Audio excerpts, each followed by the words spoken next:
In the beginning, God creates the heavens and the earth in 6 days.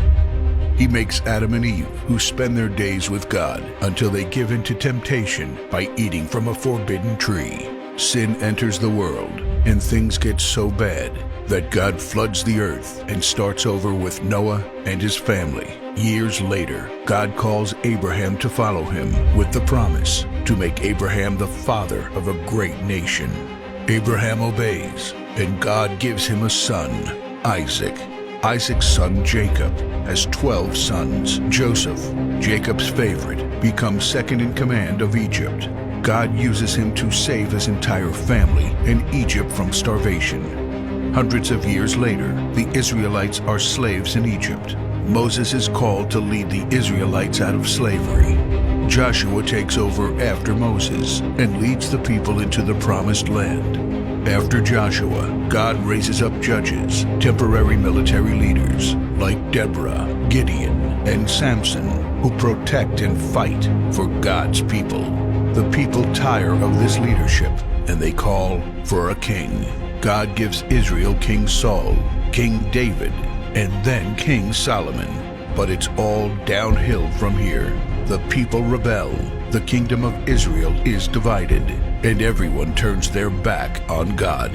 Prophets like Elijah, Isaiah, Micah, and Jeremiah warn that if people don't repent of their sins, there will be consequences.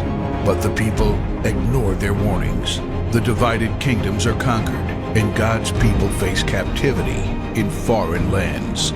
People like Daniel show great courage and stand up for God when no one else does.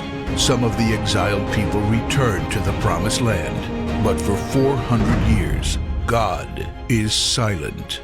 No prophets, no miracles, and no angel visitations. But then, the silence is broken when Jesus is born.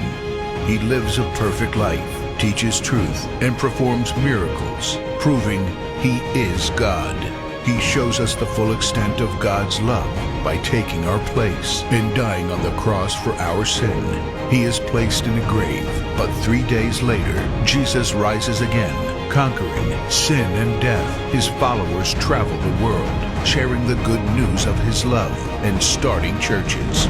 We now are part of this story, and we have the chance to change the world and share His love, because one day He will crack open the sky and He will return. It's the greatest story ever told.